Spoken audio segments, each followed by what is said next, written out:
Hey, what's up, Planeteers? Can't film underneath my papaya garden today. Um, Looks like our relatives are paying us a visit from the Thunder Nation. Woo, it sounds pretty today. Took me a nice long little nap when I got home from some lectures from a marathon. Wanted to clear up some confusion for you guys. Cyanobacteria, blue-green algae, is not the same thing as red tide.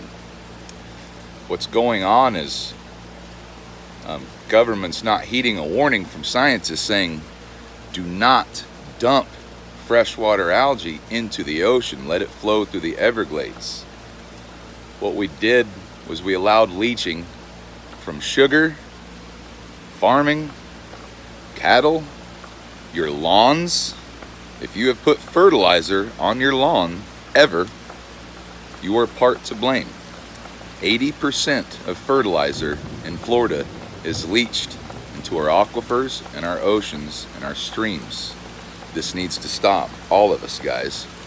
There are different ways to live now. If I was in my organic papaya garden, I'd show you, hey, if you're worried about not growing enough produce, grow 6 more papaya trees, guys. It's not that hard. And if you have bigger papayas than I do, I'll give you $100. How about that?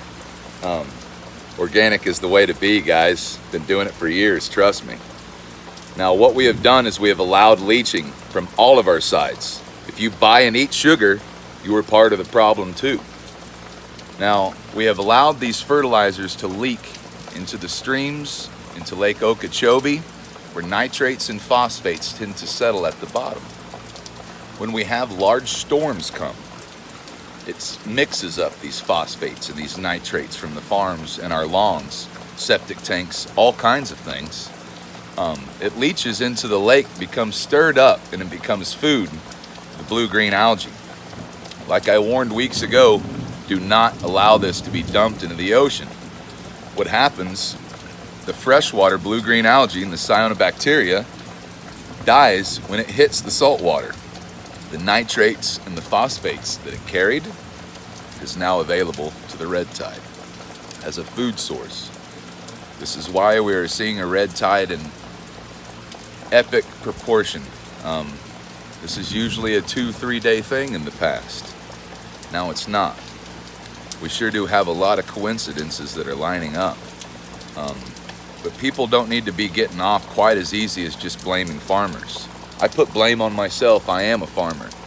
And I'm learning how to be a better farmer like we all should be. But like I said, if we've ever applied fertilizer, then we're all to blame on this here in the state of Florida. We have to be more conscious about the environment that we live in. Truth be told, in the summertime, a lot of places will not sell fertilizer in the state due to leaching. Truth be told, as a former crop consultant, I will tell you in the state of Florida, when you fertilize in the wintertime, the plants are dormant and it's not doing anything just because it's green out. In the summertime is when these plants would be using the fertilizer.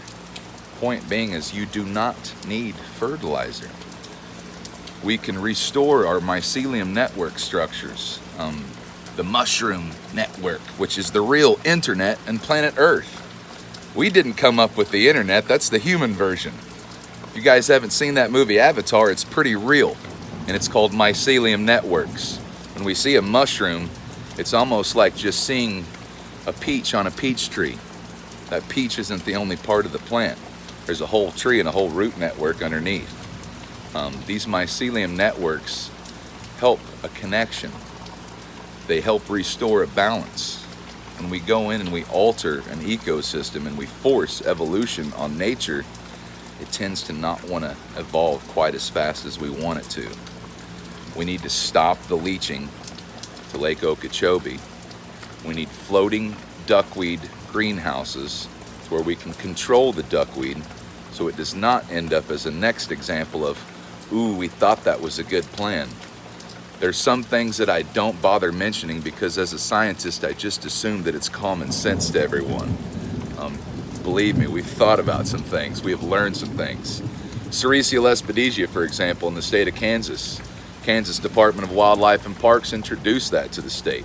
We now spray millions of dollars of chemicals to keep it at bay. In Kansas, a noxious weed is whatever the deer and the cattle don't eat past July when it comes down to it. We have to learn our examples from biological controls. If we keep something contained, we can use what is already given by nature to fight what we've already messed up with nature. Let's start living in a right way, guys. I hope this settles some of the confusion. Feel free to have any comments and ideas to post a video about that might solve some more confusion. Cyanobacteria, don't drink it, don't breathe it. It's toxins, guys. It hurts the respiratory system, it affects the liver. Be safe. I've had people posting pictures to me and messages that they're getting staph infections and MRSA. We need to be careful. If you're watching this, I hope you're at least eating organic sugar. Let's stop feeding the problem, guys. Let's stop using the Miracle-Gro. Let's stop using plants that don't belong in Florida. This is the Garden of Eden. There's plenty of plants that promote our wildlife and promote our ecosystem. Let's be too cool to be cruel to nature anymore, guys. I love you, Florida. I love you, Earth. God bless you.